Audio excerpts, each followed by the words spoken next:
Hey, welcome back, everyone.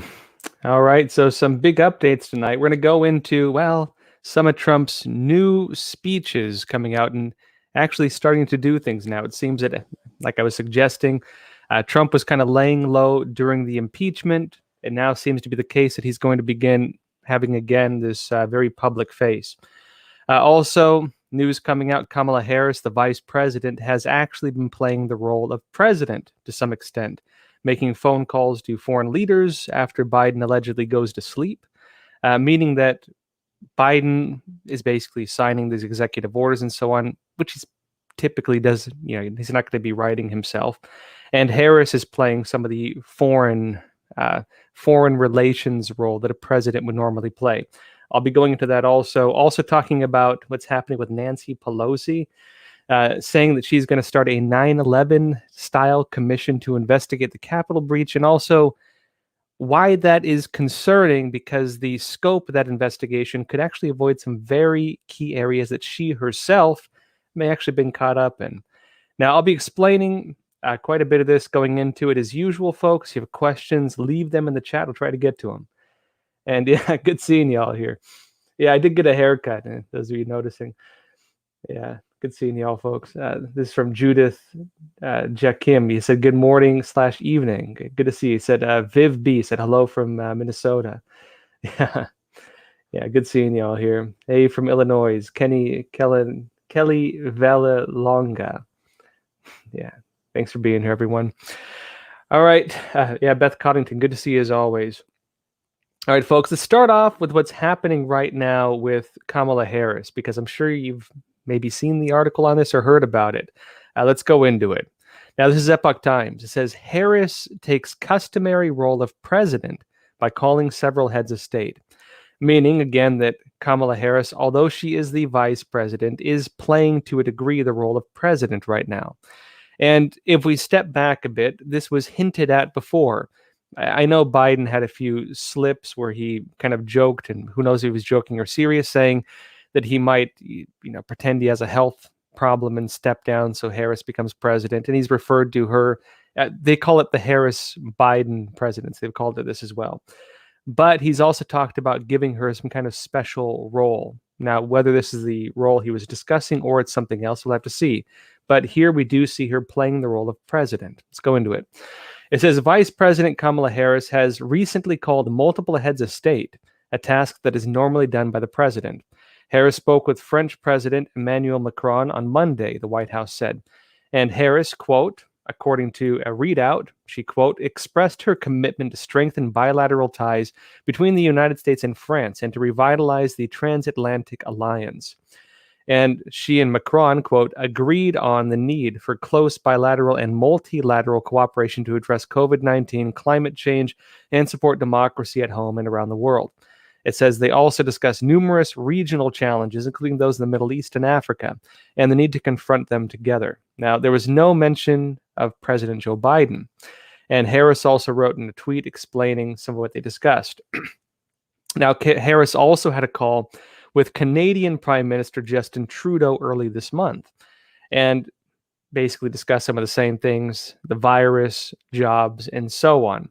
And going into this a bit, as it says, vice presidents rarely call heads of state. The last vice president, Mike Pence, did not share calls with Trudeau or Macron, though he did visit in person with heads of state on a number of occasions.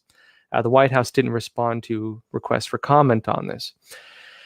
Now, what we're seeing, there's a few different ways to understand this. One being, typically, when you're dealing with party politics, especially more, Bush-era Republicans and Democrats in general, they tend to march in lockstep anyway. And most of their policies are going to be done by, think tanks and committees and so on. It's not really the person, it's the people behind them. And they're typically just figureheads, oftentimes. Meaning that it doesn't really matter who is the one frontlining these things, because the talking points, the agenda is the same pretty much across party lines typically. With Biden in particular, it does seem to be the case that they're moving back towards this. We remember that Biden signed into action over 40 executive orders now. As we know, many of those were prepared ahead of his election, and Andrew Barr being the former Secretary of State, Andrew Barr, in the Justice Department, actually seemed to be playing some role in that. Attorney General William Barr, seemed to have played a role in that, according to some of the accusations against him, meaning that a lot of this was even cleared ahead of time. And it's unlikely Biden sitting down and writing 40 executive orders. Very likely, typically, again, you'll have people behind them doing the stuff. Biden picks up the pen and, signs the paper. And you have other people basically doing some of the roles he would normally play. This is where things are at. Now, let's go a bit deeper into what's happened. Actually, let me first stop for a second. I forgot, folks. I mentioned before, Crossroads has been totally demonetized by YouTube, as have about 7 other channels of the Epoch Times and NTD, including, for example, Larry Elder's show, including this show again, including Tiffany Meyer's shows, both Deep Dive and China in Focus. But luckily, actually, we've gotten an advertiser, and one that I mentioned before. This is America Hartford Gold, and big thanks to them for helping keep this show running. And I've mentioned before a few problems we have with finances, whether it be the, say, Federal Reserve and the way it works with inflation and interest rates. Basically, they can raise interest rates. Typically, when that happens, you have a crash, and they can lower interest rates. Typically, when that happens, you have a boom, right? There's boom-bust cycles within the economy. And with that as well, you have banks get bailed out by this whole system, which leads to inflation, which works as a hidden tax on the money you and I have in the bank. And if inflation doubles every 10 years, which it roughly does, that means even if you have $20,000 in the bank, right? Even if you have $20,000 in the bank, the technical worth of that is about half in 10 years. And it's through this method that this institution of the way our finances work, financial system in this country, right? Fiat currency. The way it works typically is that your money reduces in value over time. And now we're seeing multi-trillion-dollar policies getting pushed through by Biden. We're seeing economic impact of the virus. We're seeing global economic problems in many regards. And we're not really seeing things bounce back like we hoped they would. At the same time, we have China trying to start its digital currency and pushing pretty hard on the economic war that Trump started. Unclear how Biden's going to be doing on this. We also have issues, for example, of risks of inflation here in the United States. And we have a lot of problems with the stock market. Now, normally, if you're trying to make sure you don't lose your money, some people try to get their money into hard assets like real estate. Some people put their money into, the stock exchanges. And it's a gamble sometimes, especially the way things are heading, especially with the virus. But one thing that typically doesn't change much and tends to be very stable and actually has been rising for quite some time is gold and silver. And that's what Hartford Gold does. Now, I won't go into this too much, but again, tonight's sponsor is America Hartford Gold. And with all the turbulence in the economy, the stock market, inflation, so on, right? You can consider investment in an asset that is often stable and has been on the incline. And that is, again, gold and silver. Now, a bit of background on them. I wouldn't recommend them if I didn't think they were good. American Hartford Gold is one of the highest rated firms in the country with an A+ rating from the Better Business Bureau. They have your gold and silver. They can deliver it right to your doorstep or in your IRA directly. Now, to learn more, you can check out the link in the comments below, where American Hartford Gold is providing a free 25-page information guide. And so, folks, if you just want to even learn about how to invest in gold and why it matters, they do have a 25-page guide that we have listed in the links below. Now, if you call them now, you can get up to $1,500 of free silver on all qualifying first orders. And the number for that is 877-260-2764, or you can text Joshua to 65532. And folks, again, that is American Hartford Gold, our sponsor for the night, and big thanks to them. And again, I wouldn't recommend them if I didn't think they were legit. I think they're very good. And again, I really think steady, stable investment, gold and silver. All right, folks, let's go into some more stories for the night, and then I'll jump into some questions. Now, Let's go into this first. Now, kind of a shocking story coming out of Nevada right now. This is Epoch Times. Now, remember how we were talking about technocracy? I have a video coming out soon about basically the corporate system running similar totalitarian systems like this, right? You have, again, technocracy, basically the idea of tyrannical government done through the technology systems, through companies. You also have corporatism or corporatocracy, which is big businesses basically working as dictators. And now in Nevada, there's a new bill that would let tech companies create their own governments. So just emphasizing, folks, that this stuff is happening right now. All right, so this is Epoch Times. It says, in the Nevada desert, a cryptocurrency magnate hopes to turn dreams of a futuristic smart city into reality. And this is an AP story on the Epoch Times. It says to do that, he's asking the state to let companies like his form local governments on land they own, which will grant them power over everything from schools to law enforcement.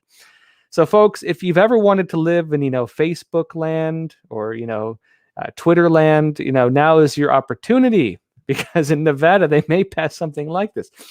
Now, we'll have to see how this works out, because technically, if you work for some of these big companies, just like living on a college campus, you're already kind of doing that a little bit. But let's go a bit deeper into this. It says Jeffrey Burns, CEO of Nevada-based Blockchains LLC, envisions a city where people not only purchase goods and services with digital currency, but also log their entire online footprint, financial statements, medical records, and personal data on blockchain. Blockchain is a digital ledger known mostly for recording cryptocurrency transactions, but also has been adopted by some local governments for everything from documenting marriage licenses to facilitating elections.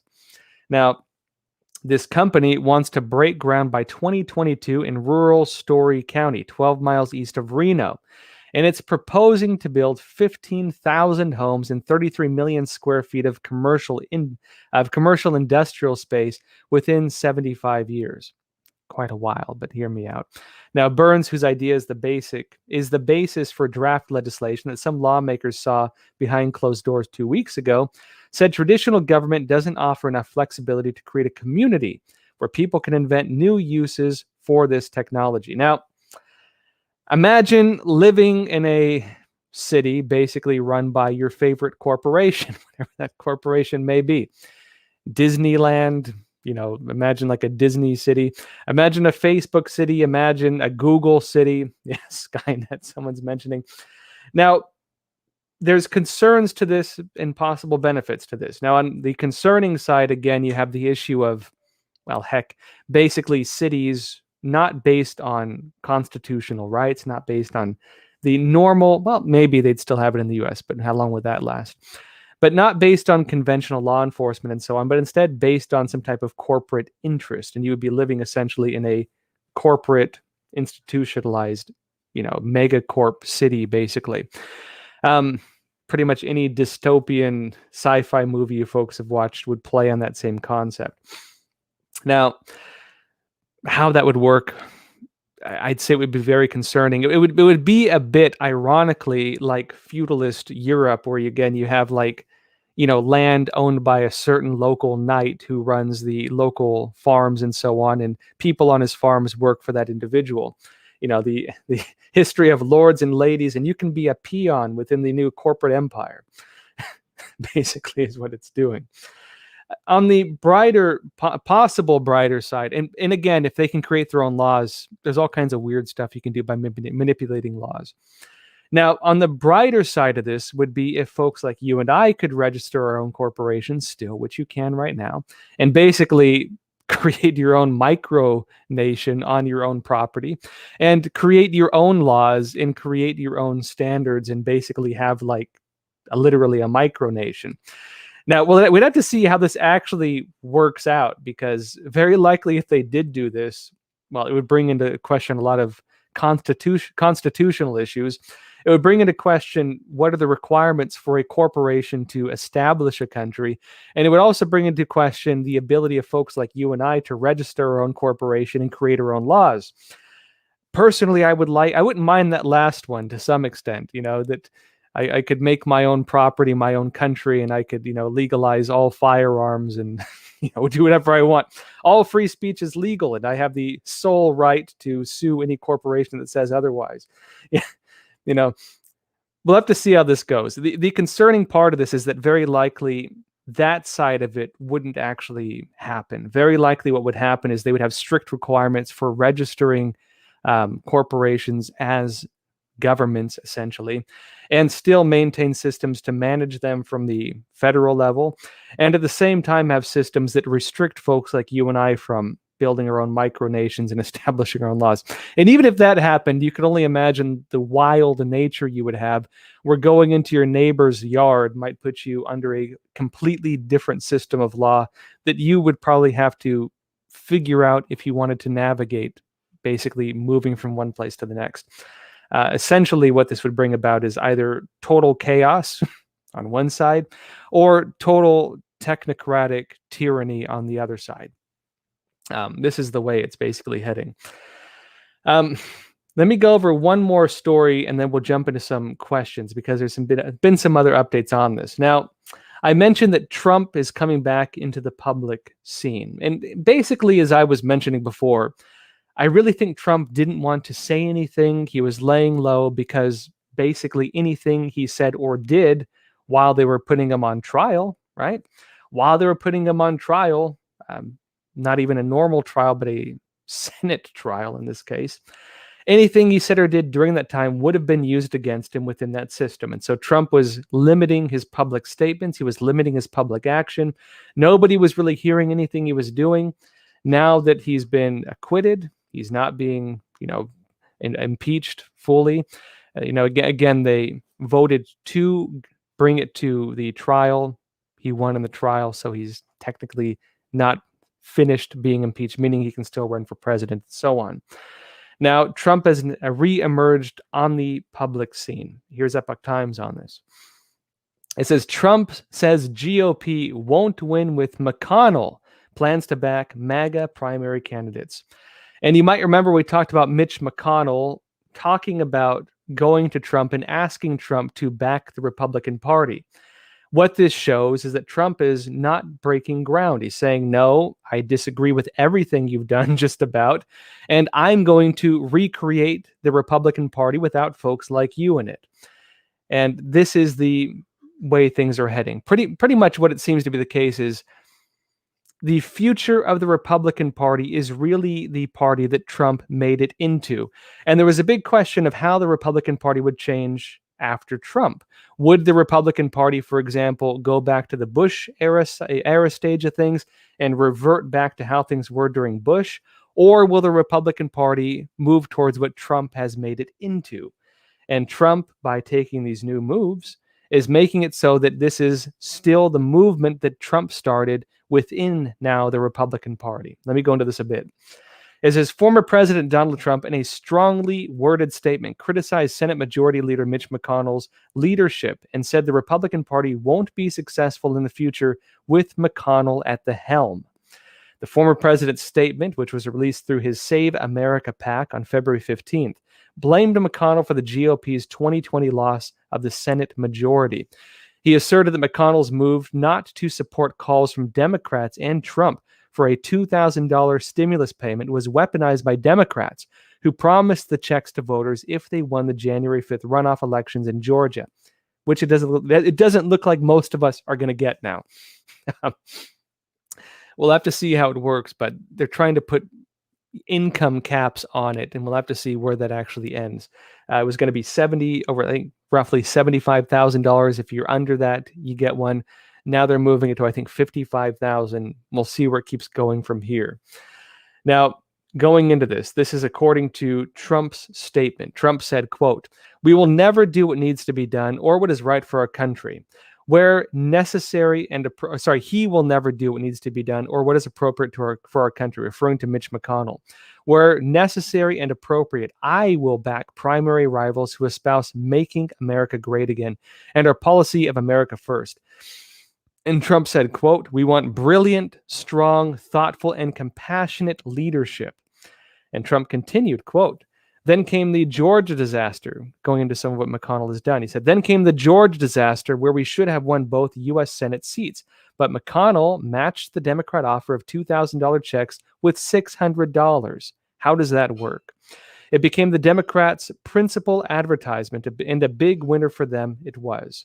Trump added that the GOP was under McConnell's leadership and said, quote, it will never do what needs to be done in order to secure a free and fair electoral system in the future.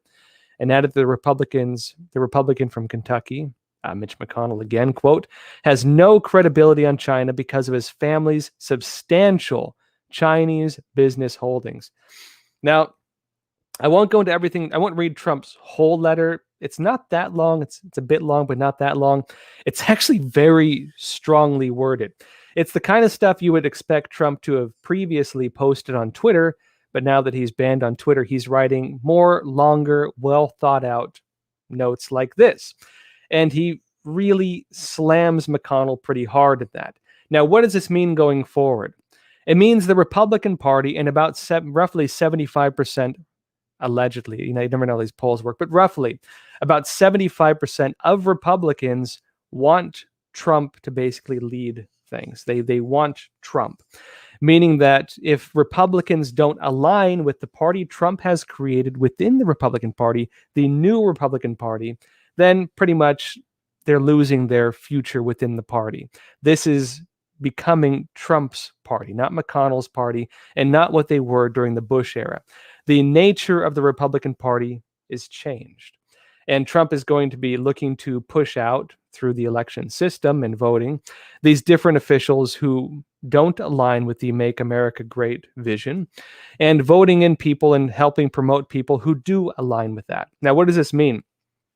Now, we've all seen what happens when Trump is kind of out of the scene and when people who don't like Trump or don't like Republicans in general are kind of left without someone to attack. Well, we've seen them attacking pretty much the entire MAGA movement, Trump supporters, even conservatives in general sometimes. Trump coming back on the scene will really make him the bulwark of this whole movement that he started. And having him back on the scene as well, not just being out there and issuing letters like this, but doing much more. What does the Trump movement really represent, right? How does it actually work, and how will it work going forward? Trump is going to be working from the grassroots. He's going to be doing community organizing, again, a realm typically reserved for Democrats, or not even Democrats, like far left, Saul Alinsky types, Barack Obama types, right? Community organizers. He's also going to be possibly doing his events once again, these MAGA rallies. He did suggest before that he would be doing events like that. We can also expect him to reemerge on some form of platform, and whatever platform he emerges on, whether it's Parler, which is now back up to some extent, the app's not up yet, or a new social media. Trump is going to need a platform, and very likely he's looking for a way to do that. Now, what is Trump going to be doing? He's going to be rallying behind different politicians across the United States, which means that Trump is going to be keeping alive the discussions, the narratives, and the movement that he started. And that means that you're going to watch Trump be a lot more prolific from within the grassroots, not from top-down politics, from bottom up, but from bottom up. And also not working within the government system, right? Not trying to negotiate with the Biden administration, or negotiate with the Democrats, or deal with their attacks. They probably still attack him, but not dealing with all that again, and focusing more on folks like you and I, right? The grassroots of America, and getting these folks to get active, to begin petitioning, to begin voting again, to begin getting out on the streets, talking to people, keeping discussion alive, and so on. That is the grassroots movement we're going to see start again. And it's going to be very interesting to watch because, as I've mentioned, now that Trump is a private citizen, Trump now has the protections of a private citizen. Now, as a public figure, he loses some of those protections, especially when it comes to libel, for example, or defamation, but much stronger than what he had before. What does this mean? It means it's going to be a lot harder. It's going to be a lot harder for the media to lie about him. It's going to be a lot harder for the media to defame him. And it's going to be a lot harder for them to manufacture different types of illegitimate court cases and scandals and rumors and target him with those, because now he can sue them. He can sue the media who spread lies. He can sue individuals who spread lies. He can sue politicians who spread lies. And it's going to be very hard for them to attack him like they used to, while at the same time keeping Americans focused on what they want them to focus on, which is the new Biden policy and Biden agenda. Meaning that Trump is going to be playing a very prolific and very interesting role in this country going forward. And one which very likely is going to, again, rely on the grassroots, which means, again, people rallying behind them, making their voices heard, and really creating a cultural movement within the country rather than strictly a political movement. It's going to be very interesting to watch, again. Let's go into a few questions for the night. All right. The tea for the night is just good old-fashioned black tea with honey. All right, let's see here. This is from LA Addict. He said, "Hi, Joshua. Do you think Lindsey Graham will get Trump's blessing to work with the Republican Party, or is Graham out of touch with the party?" We'll have to see. Okay, so Trump has two different... Okay, let's go into art of the deal, right? One thing Trump does typically is that he will put pressure on people, sometimes hitting them very hard, right? Put a lot of pressure on them and then make them feel it. Let them feel that pressure and then back off slightly. And then once he backs off slightly, he gives them a chance to negotiate, to change their sides, to come forward, to switch their tactics or make a deal with him. And then if they make a deal with him, typically he backs off them. And if they don't, he hits them harder again and keeps going at them. This is art of the deal. This is how he works. We saw him do this, for example, during the 2016 presidential election, when he was negotiating with guys like Ted Cruz and so on, and really was like slamming. He was slamming a lot of them, calling them names, insulting them, making them look bad. Some of those individuals later on got behind the Trump movement, behind the whole MAGA movement, right? Some of them went the opposite direction, like Jeb Bush, and continued opposing him. Those who continued opposing him got really pushed out of the Republican Party, and those who aligned with him and got behind him became more prolific within the Republican Party. We can expect the same thing to happen going forward. And now that Trump's a private citizen, it's going to be interesting because he has a lot of political power to act on and to deal with these individuals, while at the same time offering them a way forward, and one that will kind of determine their future in politics. What are the chances of Mitch McConnell being reelected in his district now that Trump no longer endorses him? Probably not very high. What are the chances of, let's put it this way. Trump carries more grassroots weight than any of these politicians. He controls more of the public attention and public emotional attention than probably any politician in power right now, including Democrats as well. He can go and make a statement tomorrow, and it's probably going to be, if it's controversial, it's going to be bigger than anything Biden says tomorrow, right? Even for Democrats, that's the case. Now, when it comes to the way this can be used, if again 75% roughly and it might actually be higher because you never know how these polls work. 75% of Republicans say they will back the Trump movement, right, in terms of how it will go. If 75% will not vote for someone Trump doesn't want in, is that person going to get in or not? Trump has the power, in other words, through this grassroots movement and going forward, to give politicians like these guys the ability to either change their ways and align with the MAGA movement, or don't change their ways and very likely get voted out by the person Trump is going to push and back to replace them. Again, going to be very interesting, and we'll have to see, because, and back to your question, he said, do you think Lindsey Graham will get Trump's blessing to work with the Republican Party, or is Graham out of touch with the party? Very likely you're going to see art of the deal. Trump is going to put pressure on these individuals, give them a chance to get behind his movement. If they do not, he will push back against them and continue that, and they're going to become probably obsolete within the Republican Party. This is from Madeline. You said, how is Texas? Texas has rolling different blackouts. They're having a cold spell. basically a lot of the alternative energy systems there are failing. There's possibility of a cyber attack.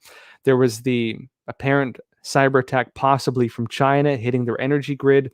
It's unclear whether that has anything to do with this or whether it's the weather putting these systems basically out of commission. There's currently investigations going on into what is behind the blackouts, but you have people living in like 11-degree weather right now with no heat. You have people dying from this. And actually, one of the individuals I wanted to have on the show, Casey Fleming, CEO of Black Ops Partners, one of the top experts on Chinese subversion. I was hoping to get him on. Actually, he's in Texas and he couldn't do it because he had a blackout in his area and he has no internet connection. And so, unfortunately, we weren't able to get that. But we'll have to see what happens with Texas. I will keep you updated on that. Yeah, I know a lot of you from Texas were asking. Actually, it's pretty rough there. From what I've been hearing from folks, Texas is pretty rough right now. And again, this is going to bring into question as well. First off, investigations into possible cyber attack on the grid and whether China possibly had anything to do with this or whether another country did. And if that happened, we'll have to see what happens, because attacking a critical infrastructure and one that by attacking could cost life, right, is pretty dang serious. That could fall within the boundaries of an act of war, really. We'll have to see what happens with it. If it is a cyber attack, that is a really big deal. But if it's not a cyber attack and it comes down to, well, the energy infrastructure is not reliable because it's alternative energy, and in times of disaster, when you probably need this stuff the most, like when it's freezing cold and you need your heater on, well, it's a risk to public health, meaning they need to have something a lot more stable. We'll have to see what happens with this. This is from Beth Daneros Snell. You said, Joshua, what do you think about Republicans? What do you think about Republicans are now split between neoconservatives and MAGA/America First? Well, we already saw some of this playing out. Really, when Trump was president, we already saw we actually saw a new Republican Party emerge under the shell of the Republican Party. Technically, the culture, nature, and individuals within the Republican Party went through a massive shift under Trump. And this is when you had, for example, George Bush and these guys break away from Trump and start, basically side with the Democrats. George Bush, for example, Jeb Bush, right? Republicans moving towards the Democrats, meaning we also saw a shift in what the Democrats were. You saw, for example, even a lot of the alt-right, including, the guys with the tiki torches and stuff, they went and sided with the Democrats. They turned against Trump. You saw, and so what did you see? You saw the institutional Democrats, you saw the alleged the real far right move towards the Democrats, ironically, and away from Trump because they didn't like what Trump represented. And at the same time, you had, again, a lot of politicians within the Republican Party get labeled as rhinos, Republican in name only, because they were more, had more economic interests, especially when it came to China, and especially when it came to, the military industrial complex and the endless wars and things like Halliburton, making oil deals in Iraq and getting money off of that. This whole corrupt, institutionalized system that existed in both the Democrats and the Republicans. It was really that system that the Trump movement was against. It was really that system that people voted for Trump to, again, drain the swamp. A lot of people voted for Trump to drain the swamp, and the swamp was on the Republicans and the swamp was on the Democrats. And meaning that anyone who did not agree with that movement either exposed themselves by not being able to keep their mouths shut and attacked Trump through different stages of his presidency, or were pushed out through the election process, through not running again for their seats, and so on. The Republican Party has undergone a major cultural change that actually is interestingly a lot closer to what the Tea Party was in a lot of ways, right? Kind of a revitalization of the founding principles of the United States and a revitalization of what people believed America once was, right? Now that I think the big question with this election and the big thing that it seems Mitch McConnell is getting behind is whether the Republican Party can go back to the way things were before Trump. And they can bring back the status quo, bring things back to how they were. Really, a lot of Biden's executive orders are just bringing things back to how the country was under Obama, right? But because Trump really did so much and really changed so many things, making those changes are very drastic at this point. And people now have the ability, watching things go back to the status quo, right? They have the ability to watch things go back to the status quo and assess whether they want the status quo, and to at the same time see what Trump actually did. This is what is happening. Now, it does not seem to be the case that the Republican Party is going to go back to the status quo, because Trump captured the American people who are on that side of the political spectrum, and not just Republicans. There were a lot of Democrats who voted for Trump. I know many. I know many people who voted for Barack Obama, who voted for Trump later. A lot of the Bernie bros voted for Trump after he got kind of scammed, essentially, by, what happened in 2016, you might remember, where the Democrat Party kind of decided who was going to be their frontline candidate, regardless of what the voters said, right? And a lot of people were unhappy about it. A lot of people were Democrats, independents, Tea Party members, not Republicans, who flipped to vote for Trump. And so he really did not represent what the Republican Party was. He really represented a different party that just ran under the Republican ticket. And the culture of the party has been changed internally through that, and the culture of the Democrat Party has been changed internally through that. Really, this is what happened. And it does seem to be the case that what Trump started is going to be the way the Republican Party is going forward, because it is so embedded now within the culture of the, I guess you call it, conservative movement, which is now what the Republican Party has become. The ability of them to bring back the status quo is very, very slim.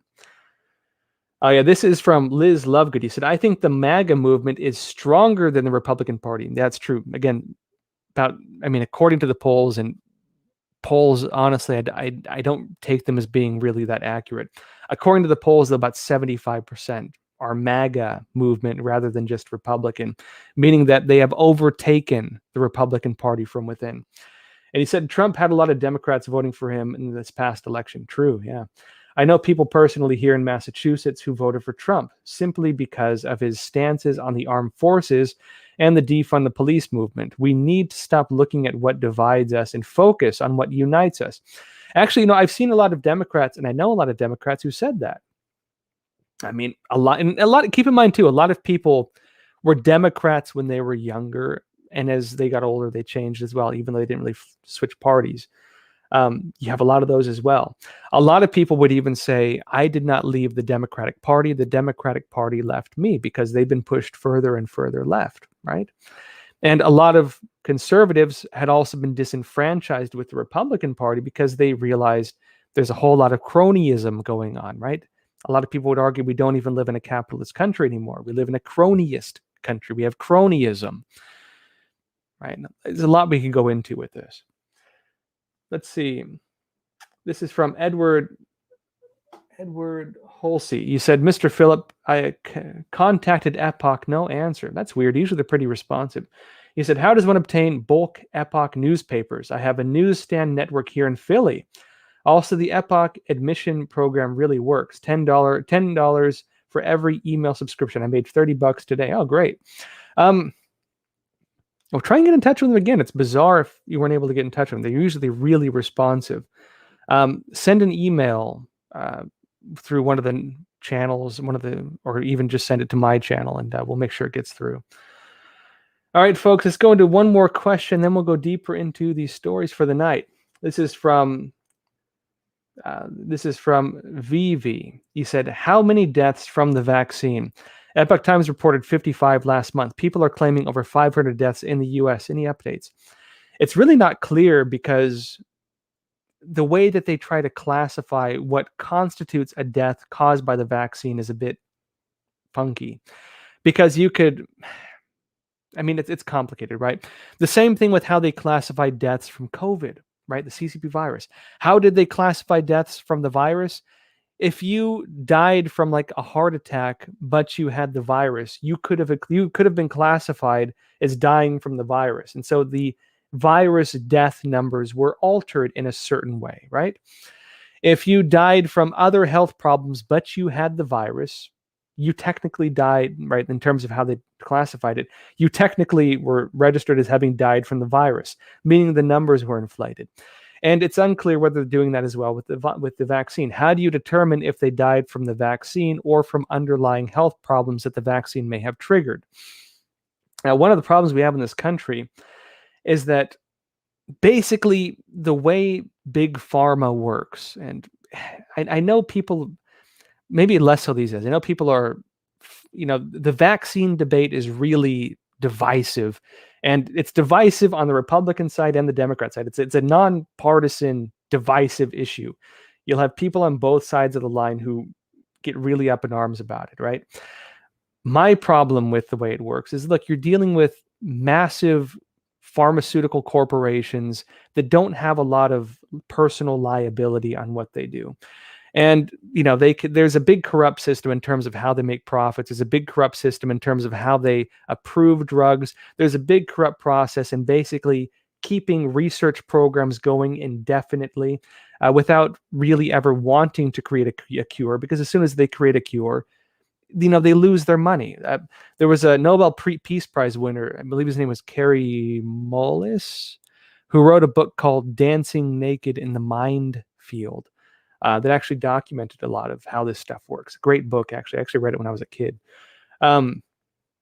If you really get into how the pharmaceutical industry works, there's some really funky stuff going on. And not only that, but a lot of it's manufactured in China. China's controlling a lot of our medicine right now. That's something like 95% of the manufacturing, something like that. Anyways, you're dealing with a very big, very business savvy, very corrupt industry that has it in its interest to charge you as much money as it possibly can based on how much you are willing to pay or have to pay because your life depends on it. And the same thing applies to a lot of what they do, right? They are advertising their drugs, essentially. They make a whole lot of money on these drugs, essentially. Yeah, China. Someone mentioned China RX, another great book. Anyone interested in learning about how China controls the pharmaceutical industry, China RX is the definitive book on that topic. In fact, now you mentioned, I want to get the author back on again. I did a review of the book when it first came out, actually. It's very good. Anyways, to vaccines. I could go in depth into how these companies work through this basically pseudo government department that works on setting prices of drugs and negotiating prices with drugs, which has the ability to engage in the markets directly and even run some of the pharmacies. I mean, massive financial industry, massive health-oriented corruption, meaning something that can affect our own lives, and something that has it in its interest to continue making money, right, as much as possible, because they are a business, not something that has in mind typically your best interests in mind, right? You are a customer, not a patient. Now, when it comes to vaccines, my issue with them is that there is no process of holding the companies accountable. The way it works, right? The way it works is if you have health complications, and there are many, people do have many health complications, you don't really hear about them because if you report on it, they attack you, right? And they have huge lobbyist groups that do this kind of stuff. And a lot of the big media and big business get a lot of money from them, and so do politicians. But basically, if you do have health complications, if you get a vaccine and you have serious health problems, or even you have a family member who loses their life, the litigation process for this goes through something not handled by the drug companies, but by the government. And the amount of money you can get through litigation, there's a cap on it. And that money does not come from the pharmaceutical industry. It comes from taxpayers. And so they have basically no accountability, right? No accountability. And taxpayers have to shoulder the costs when people have health complications and sue them for bunk medicines. How do you have an industry that can regulate your health, and governors in some states like New York who can force kids going to school in the public school system to take their drugs? And if you don't do it, they might try to come after you through who knows what, right? Or even fine you. Where it's mandated through the political process. And if you do have issues, you have no process really of getting justice or holding them accountable. And if there are issues, the American taxpayers have to subsidize bunk medicines, basically. How do you have something, again, that can regulate your health, that is in charge of your life, right? That has no process of accountability? This is my problem with them, right? Someone's asking, have I allowed them to vaccinate me? I mean, as a kid, of course, I got my vaccines, but that was about it. And I traveled a lot as a kid, actually. Funny, okay, small personal story. My dad actually had land in Costa Rica, the Osa Peninsula, beautiful spot. We used to go there to surf during the winters. And so, going there, you had to get a ton of vaccines. And so, yeah, I've gotten them, of course. All right, folks, that said, let's jump into a few other stories. Next up, we have talking about Second Amendment and what Biden is trying to do with the Second Amendment and what I predicted would happen, which is states are challenging it, right? Exactly what I suggested, what I was talking about. And again, part of the very interesting discussion we're going to be having in this country going forward, even though as government becomes more tyrannical, essentially, as government begins trying to do away with things that are technically that are protected under the Constitution, Second Amendment rights, for example, you are going to start seeing states pushing back against this through local law. And funny enough, the Democrats actually kind of say, pun not intended, the Democrats kind of shot themselves in the foot with this, because they did the same thing to Trump. Well, for example, when Trump was trying to make laws that were hard on, for example, illegal immigration, you had different states and different cities put into effect laws that would override that, like sanctuary city laws. Trump was trying to push back against it. Different states pushed back against Trump. Now you're having the same thing happening with Biden. And here we go. This is Epoch Times, says Biden won't undo the Second Amendment in Texas, according to the Attorney General there, Ken Paxton. It says here, Texas Attorney General Ken Paxton responded to the push to rescind gun rights by President Joe Biden, who on February 14th, anniversary of the mass shooting at Parkland, Florida, a high school, called on Congress to impose tougher gun laws on the, again, ownership of firearms. And we already see now the Democrats getting behind that and stating they're going to be moving on it. Let's go into this.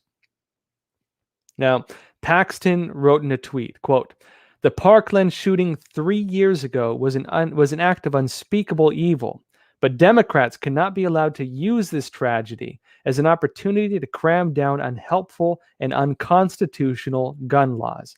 And he continued, right? Biden won't undo the 2A Second Amendment in Texas on my watch. And again, he's the Republican Attorney General.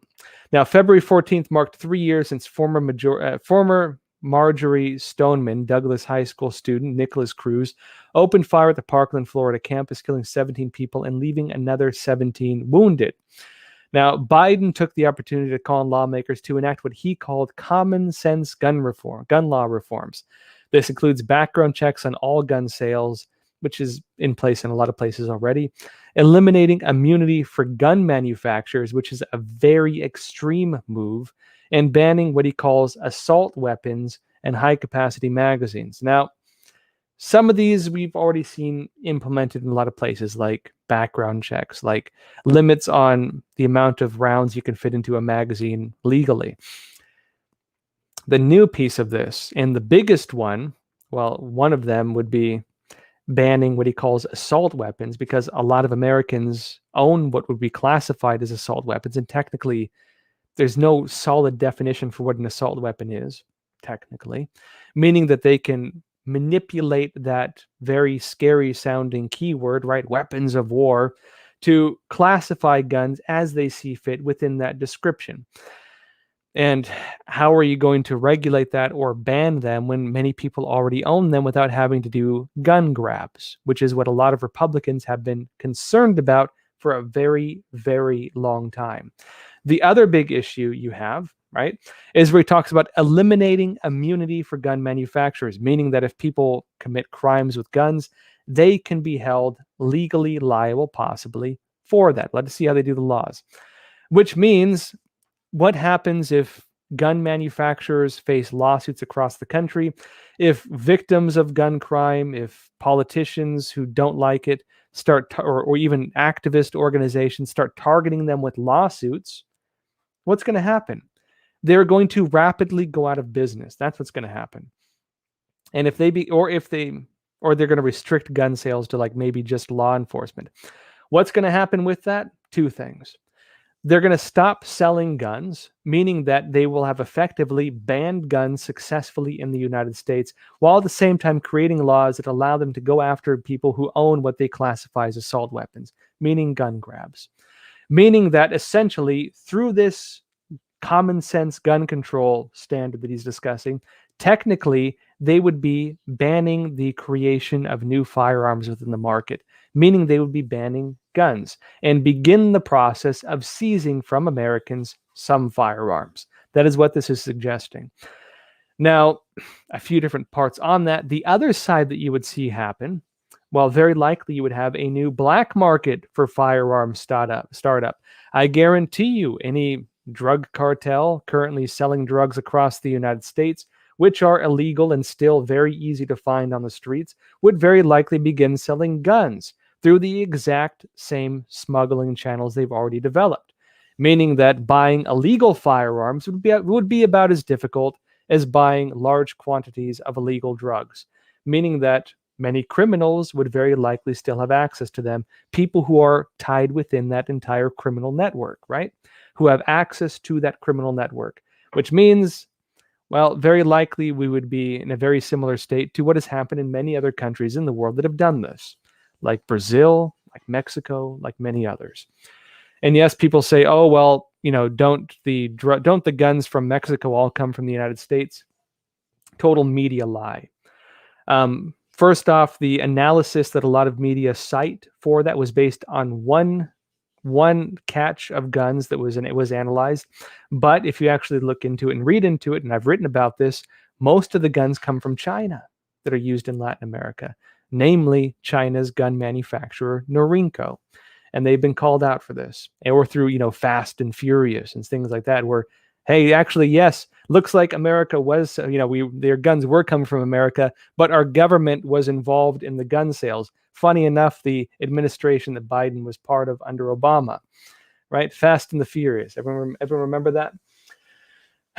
Yeah, maybe on that note, if gun manufacturers are held liable, maybe people who sell guns illegally should be held liable as well, like some government officials who were involved in Fast and the Furious. I can think of a few who might need to be investigated for that. I'll have to see how this goes, folks. Hey, Heather Mole, you said, Josh, I grew up in Costa Rica. Pura vida. Those who don't know, pura vida is like the slogan, the saying in Costa Rica means pure life, but they use it to like say hello and stuff. Yeah. Anyways, we'll have to see what happens with these gun laws. But on the other side of this, what we're seeing now with Texas, right? What we're seeing now with Texas is that they are showing that at the state level, they're pushing back against those policies. And if Texas can, one, maybe create themselves as a sanctuary state, right? Using the phrase that the Democrats used against Trump, a sanctuary state, they can do that because the Democrats established a precedent for doing that. At the same time, too, they can deem it unconstitutional, which it is. If you read the Constitution, right?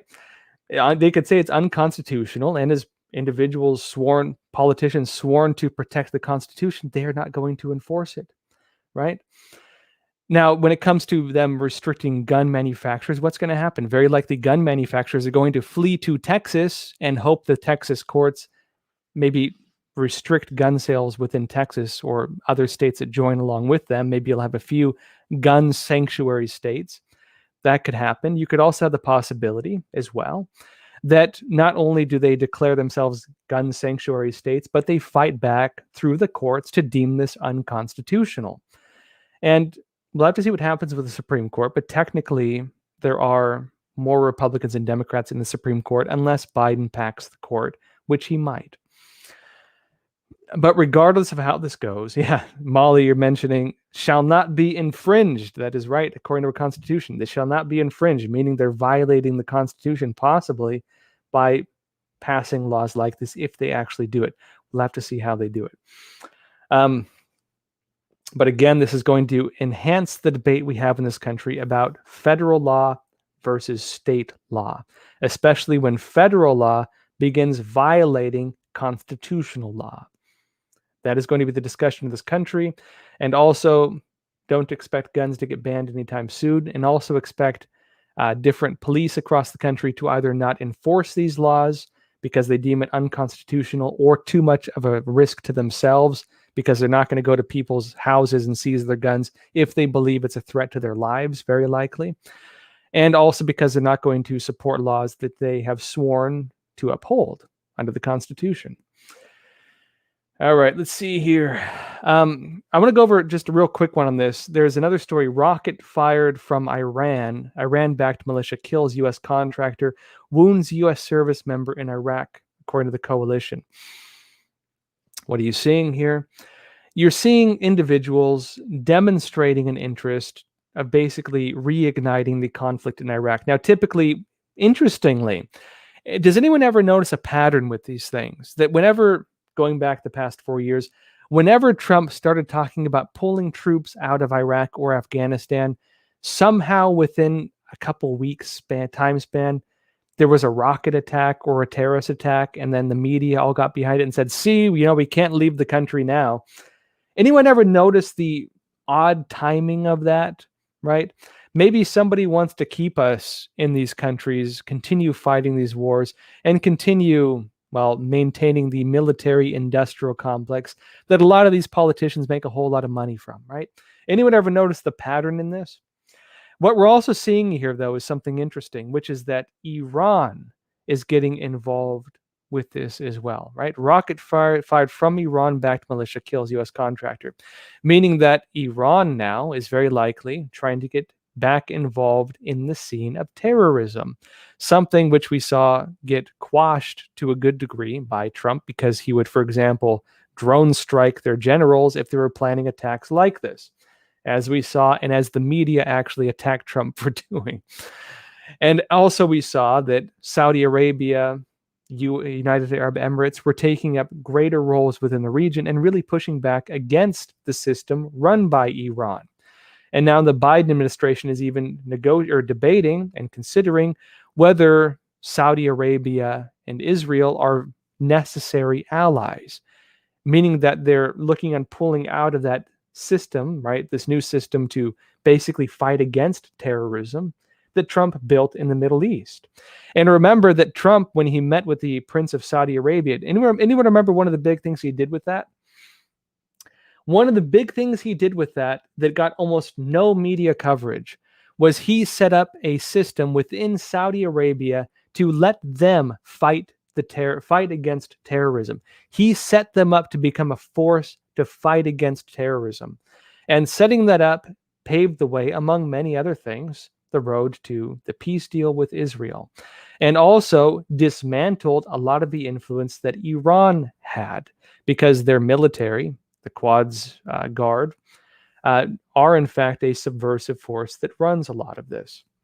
Now, we'll have to see how this unfolds going forward, but this rocket attack very likely will be the first of many things we start seeing like this as the U.S. gets pulled back into these wars, possibly. We'll have to see. Now, one more story I want to go into for the night, and then it's getting a bit late, but here's another one. Nancy Pelosi announces independent 9/11 style commission to investigate the Capitol breach. And briefly on this, House Speaker Nancy Pelosi stated that Congress will establish an independent body similar to the 9/11 Commission to look at the January 6th breach of the U.S. Capitol. And I'm going to tie this into something else. The next story here, one you might find interesting. It says House Republicans demand answers from Pelosi on January 6 security failures. And let me explain this. This is another story. It says ranking Republicans on 4 key House committees concerned with security at the Capitol complex are demanding answers from Speaker of the House Nancy Pelosi about her actions before, during, and after the January 6th breach of the Capitol building. And why is that? Because Nancy Pelosi was in charge of security at the Capitol building. And why did, for example, the head of the Capitol Police reject the offers to have the National Guard deployed? Why were there rumors of stand-down orders? Why was there so little security if they had rumored allegations of planning beforehand, if they had pipe bombs planted in front of the Democrat and Republican headquarters? Why, amidst all of this, did she not put more security in place? And why were some funky things done that changed the security protocols at the Capitol building when this whole thing went down, which the Democrats then used for this whole attack on Trump? Now, a lot of questions need to be answered, but this goes back to Pelosi establishing this 9/11 style commission to investigate this, because Pelosi herself was involved in the scandal to an extent, and it's unclear whether she was guilty of anything, but at the very least, she should also be part of the investigations into what happened, because she was one of the key players in what happened, because she was in charge of security, right?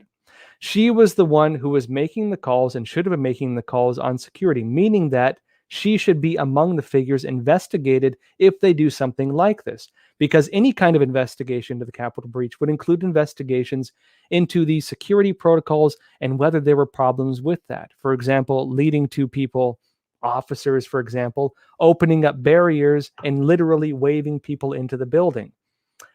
Now, my concern with this is that typically you see this is typically how the mafia works, frankly. My own investigations into Chinese organized crime when I was doing investigative reporting on the ground in New York into this for Epoch Times. One thing I found, for example, was that the triads and the tongs were actually directly involved in the police advisory board for the communities that they were committing their crimes in, meaning that the same organizations that were committing organized crime within New York communities under the triads, the Chinese mafia, and the tongs tied to the Chinese, which work as the facilities through which the Chinese mafia runs and which has ties to the Chinese Communist Party. The same people committing the crimes were the ones advising the police on their investigations. And it's important to note this, right? This is how the mafia works. They will not only be the ones committing the crimes, but they will be the ones to lead the investigations that would basically work as the front line of investigating the crimes that they themselves were involved in. And by doing that, even if the crimes are prosecuted and so on, they can be selective on who is included in it and who is not, namely themselves. And that is one of the big concerns we're going to have with this 9/11 commission, because one of the people who should be a suspect, or at the very least part of the investigation, is the one leading it. And we should hope there is pressure on it, that her actions in terms of security at the Capitol building are also part of the investigations, because that level of accountability is needed to make sure that this is an accurate investigation and not a political investigation. In other words, that if they're doing this, it is a legitimate investigation and not something being done as a cover-up, right? By the people interested in starting this, not saying she did that, but there are concerns about that. Making sure it's not a cover-up and that it's not being done solely for political persecution of political enemies, right? That needs to be part of this discussion going forward. And if it's not part of this commission, it needs to be part of the grassroots discussion going forward. All right, folks, it's getting a bit late, so I'm going to call it a night here. Just real quick, some of you are asking about Parler. Parler is back online. Parler being this social media app that was canceled after Biden won the presidency, and under the allegation that people were planning the Capitol protests on it, while ironically most of the planning was done on Facebook, but they weren't banned. Now, Parler has been trying to get back online. They are now back online. Last I checked, the app is not yet back online. It doesn't seem to be working. They also got kicked off the App Store, so we'll have to see if it goes back online. Their website is back up. It seems there are some issues with it. I did try to log in. I wasn't able to log in, but I know other people who were able to log in, but it is back online. So Parler is back up. We'll have to see how it goes from here. We'll probably see them fix things as it goes forward. Yeah, I couldn't log in either, and the login button wouldn't click for me, but many people are saying it's working for them, so we'll have to see. All right, folks, that said, as I mentioned before, I'm going to be doing the lives now 3 times a week, Sunday, Tuesday, and Thursday. And so I'll see you again this Thursday. Tune in again, 10:30 p.m. Eastern time. I'm going to be traveling again soon as well, so I'll be doing it from the road. See you all then. I should mention too, yes, we are demonetized by YouTube. Yes, we're being suppressed to some extent by YouTube, but we do hope to stay on here if at all possible. And we're hoping to get our ads renewed. And we're also hoping to get the super chats back up. We're going to see if we can work on that. We'll have to see how it goes. But in the meantime, folks, I do hope that, you can still like and share this video. It really does help us. Also, if you haven't already, please do subscribe. And if you've already subscribed, please double check to make sure that you're still subscribed, because apparently somehow people are being unsubscribed automatically by YouTube without their knowledge. It does help us. I definitely would appreciate it, folks. All right, that said, again, as always, enjoy talking with y'all.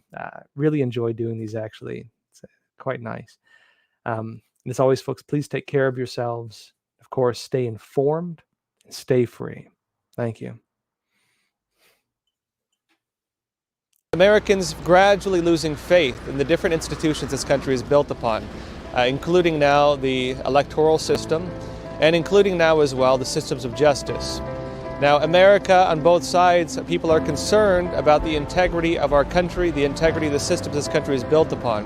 And going forward, this country needs more than ever to find a way to reconcile with this corruption as they observe it, whether you're Democrat or Republican, observing politicians they believe do not represent them, observing justice systems they believe have not acted in accordance with the grievances they brought to them. The country right now is in a state of disarray and a state of hopelessness. And moving forward, I think more than ever, people need a ray of hope.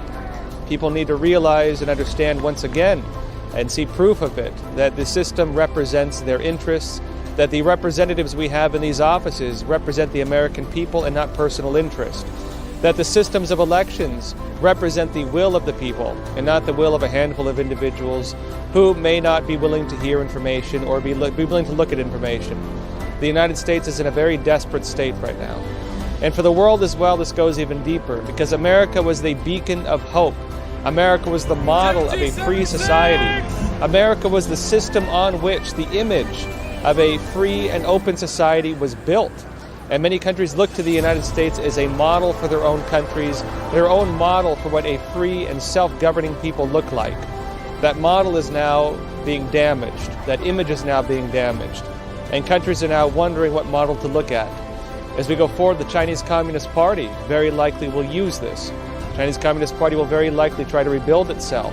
And the CCP's China model, as they call it, will become a competitor to the U.S. model on the global stage. This is where the United States and the world are now at.